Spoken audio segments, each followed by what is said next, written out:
I'm going to cover the topic diversification of agricultural activities, and I'm going to cover the topic types. How many types are there? As I've already listed down here, there are two types of diversification. Now, first we should know what do I mean by diversification. When I say diversification, means diversing. Okay. Now, if supposingly I am a farmer, I should not only be the farmer, I should do something else as well. Why does it need? There's a question in that. You must have seen many people are diversifying their businesses. I have seen Karyana stores who are also having a photocopier machine. You also must have been observed that. Have you seen that? You must have seen that. So, a Karyana store is having a photocopier machine as well. Why?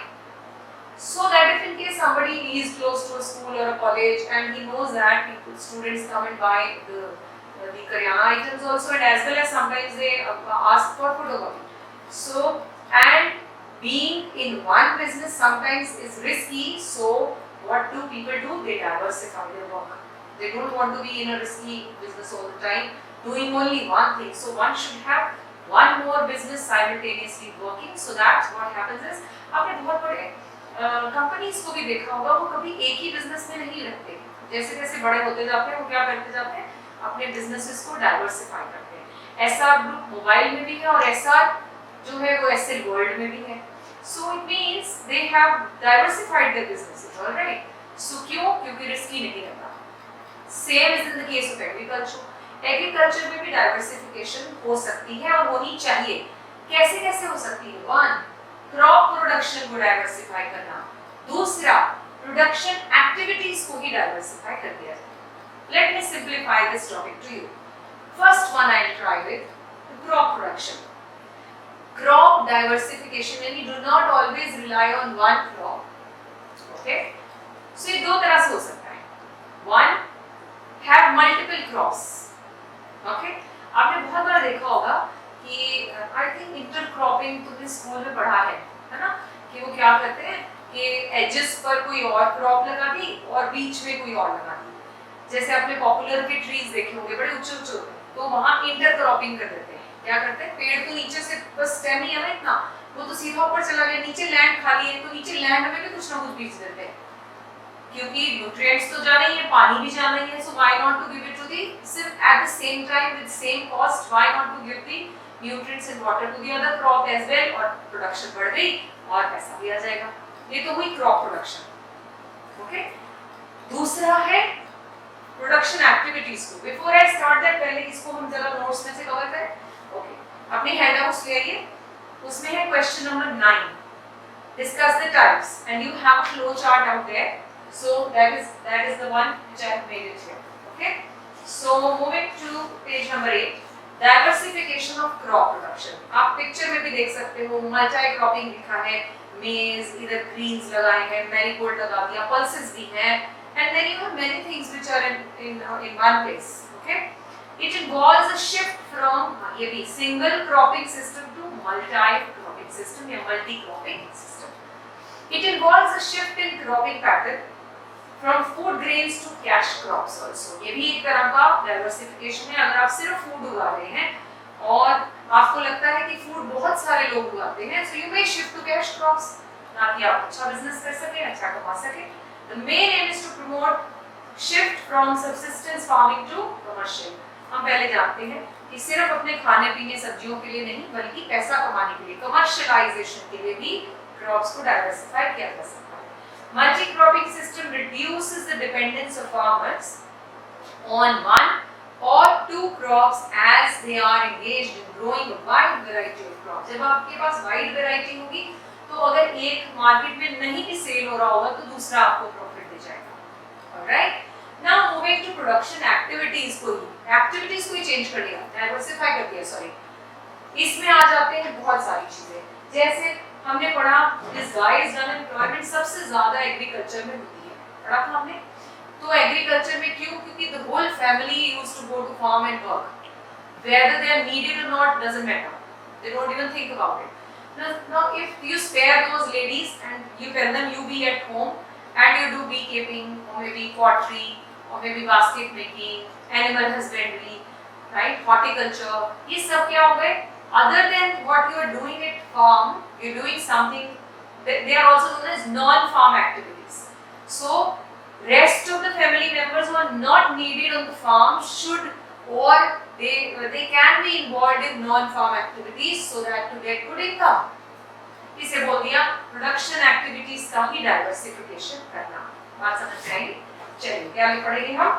As agriculture is already overcrowded, a major proportion of the increasing labor force needs to find alternate employment opportunities in other non-farm sectors.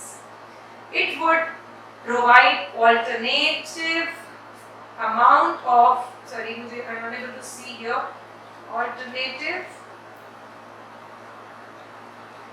not able to see, okay, I can guess, sustainable livelihood के लिए alternative मिल जाएगा हमें, and would raise the level of income. Non farm activities have several segments. Some segment of non-farm activities possess dynamic linkage that permit healthy growth, while others are in subsistence, low productivity proposition. कुछ में तो बहुत high productivity होती है, कुछ में अभी भी scope कम है। The dynamics, why I'm unable to see here is the dynamic subsectors includes agro-processing industries, food processing industries, leather industry, ये सब इसमें आ जाती है।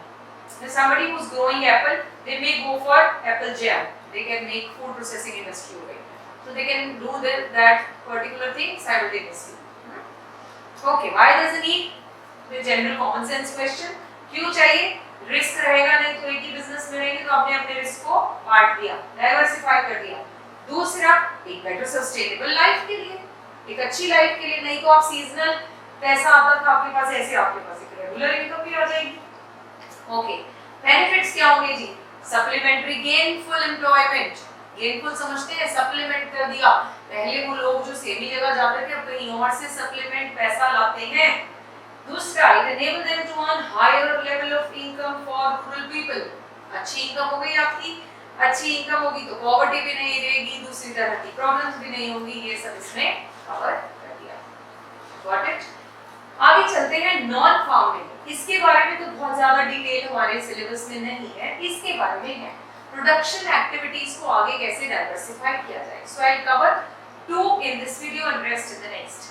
Number 1, animal husbandry. Animal husbandry क्या है?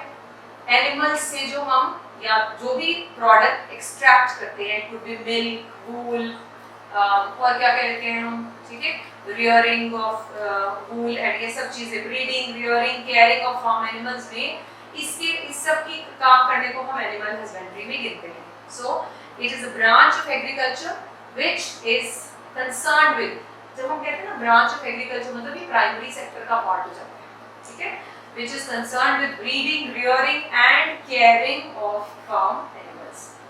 In India, the farming community uses mixed crop livestock farming system. क्या-क्या चीजें use करते हैं हम यहाँ पे रखते हैं? कैटल्स रखते हैं लोग, गोट्स रखते हैं, फाउल रखते हैं। They are widely held species. Okay? Livestock production provides increase, क्यों रखते हैं जी? ताकि हमारी इनकम बढ़ जाए, फूड सिक्योरिटी हो जाए, खाना भी मिलता है। ट्रांसपोर्ट यानी कैमल वगैरह मूव करने के लिए, ठीक है, बुलक कार्ट्स बना लेते हैं मूव करने के लिए। Fuel, nutrition for the family without disturbing the other food productive activities. India के पास लार्जेस्ट लाइवस्टॉक पॉपुलेशन है वर्ल्ड का। Today, livestock sector alone provides alternate livelihood options to over 70 million small and marginal farmers, including landless laborers. Okay, and a significant number of women. बहुत हद तक इसमें women employment ज़्यादा होती है। कोई प्रॉब्लम तो नहीं भाई इसको समझने में? चलिए आगे। Second, dairying. Dairying में हम स्पेशली किसकी बात कर रहे हैं? Dairy animals की। Okay. It is that branch of agriculture which involves breeding, raising and utilization of, उसको utilize भी करना है हमने, dairy animals for the production of, किस लिए कर रहे हो आप उन्हें utilize? You get the milk and the variety of dairy products processed from it. Not only milk, companies जो है उससे फिर चीज और फिर कर्ड एंड पता नहीं क्या क्या बनाते हैं, right. Performance of the Indian dairy sector over the last 3 decades has been quite impressive. Milk production in the country has increased by more than 8 times between 51 to 2014. This can be attributed mainly to the successful implementation of Operation Flood. इस paragraph में अगर कुछ याद करना है वो है Operation Flood. Due to successful implementation of Operation Flood, India ranks, याद रखना है, इसकी वजह से इंडिया को फर्स्ट रैंक मिला इन वर्ल्ड मिल्क प्रोडक्शन. क्या है ये ऑपरेशन फ्लड, याद करना है क्या क्या. इसे व्हाइट रेवोल्यूशन या milk revolution, revolution in milk भी कहते हैं. कब हुआ था ये, किया किसने, national dairy development board NDDB ने 1970 में किया था. किसके अंडर, डॉक्टर वर्गीस कुरियन के अंडर, उनकी गाइडेंस के अंडर इसे करा गया था. वर्गीस कुरियन की फोटोग्राफ आपके पास राइट में है, so that you should know who is the man behind it. इन्हें the milk man of India भी कहा जाता है. The objective of the program was to create a nationwide milk grid. हुआ क्या था मैं बताती हूँ. एक आनंद विलेज है राजस्थान, गुजरात में, राजस्थान में गुजरात में आनंद विलेज. वहाँ के लोगों के पास बड़े अच्छा केटल स्टॉक है और वो बड़ी अच्छी क्वालिटी का मिल्क, पूरा का पूरा गांव जो है वो मिल्क प्रोडक्शन करता है, उनका वहाँ का बिजनेस. अब वो होता क्या था, वो मिल्क एक ऐसा प्रोडक्ट है which is perishable in nature.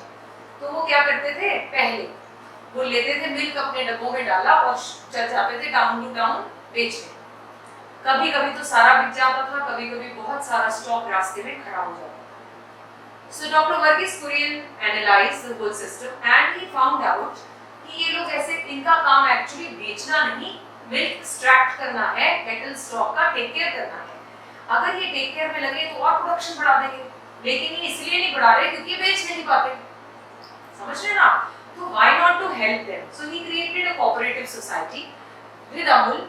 So what did he do was कि आप उनको, गांव वालों को बोला गया कि तुम्हें कहीं जाने की जरूरत नहीं है, हम अपने टैंकर्स यहाँ लाकर रख दिया करेंगे. ABCD मिल्क में भी ग्रेडिंग होती है ना, आप देखा होगा, अपने ऑरेंज कलर का पैक होता है मिल्क का, फुल फैट मिल्क, देन कम फैट मिल्क. ये तो हो गए, चलो ये फैट निकाल लेते हैं इसलिए. अदरवाइज मिल्क भी, अमेरिकन काऊ का मिल्क डिफरेंट होगा, बफलोस का अलग होगा. तो इन्हें कैटेगराइजेशन के हिसाब से जो बेस्ट है वो उसको इस टैंकर में, जो ये वाले टाइप का है इस टैंकर में, इस तरह से डलवा दिया गया. अब इट सेव्स देयर टाइम, खराब नहीं हुआ सामान, उन्हें रीजनेबल प्राइस दिया जाएगा जो डिफाइंड हुआ. So they were very happy. They need not to go to door to sell product, और बहुत बार तो लॉसेस ही हो जाते थे. So this is how this revolution started. तो वो क्या करते थे, उसमें डाल देना और ये अपना अमूल जो जाकर उसे प्रोसेस करेगा, उसकी पैकेजिंग करेगा और पूरे प्रदेश में बांटेगा, या जहाँ तक अप्रोच है. तब इसने बोले नेशनल ग्रिड बनाने की कोशिश की. So this is how. और अभी अगर आप आनंद विलेज को कभी YouTube पे सर्च करें तो देखेंगे, पहले उस विलेज की हालत बहुत खराब थी, जबकि उनके पास देश का इतना मिल्क प्रोडक्शन हो रहा था. लेकिन अब अगर आप विलेज नहीं बोलना चाहिए उसको, it has become a good town now. Schools, colleges, everything is there now. ऐसा ही होता गया तो फिर मदर डेयरी आ गया, हमारे यहाँ पंजाब में वेरका है, there are many now. So this is how. एक यूनिट से, सपोजिंग एक विलेज में बहुत मिल्क है, लेकिन वो हमारे तक कैसे पहुंचेगा, थ्रू दीज कोऑपरेटिव सोसाइटीज. इस रेवोल्यूशन को व्हाइट रेवोल्यूशन का नाम दिया गया. किसने किया, डॉक्टर वर्गीस कुरियन. कब किया, 1970. और क्या बोला था, NDDB, national dairy development board के द्वारा किया था. ऑब्जेक्टिव क्या था, nation wise wide milk grid banana. Under this operation flood system all the farmers can pool their milk produced according to their different grades. समझा दिया मैंने, based on quality, and the same is processed and marketed to urban centers through cooperative. अब उसकी packet बनाना, बेचना, add करना, ये सब cooperative करेगा. In this system, the farmers are assured of a fair price and income from the supply of milk to which areas? Urban markets. No need to go now personally. Gujarat state is held as a success story in the efficient implementation of milk cooperative, which has been followed by many states afterwards. Understood? Rest I will cover in the coming video. Bye.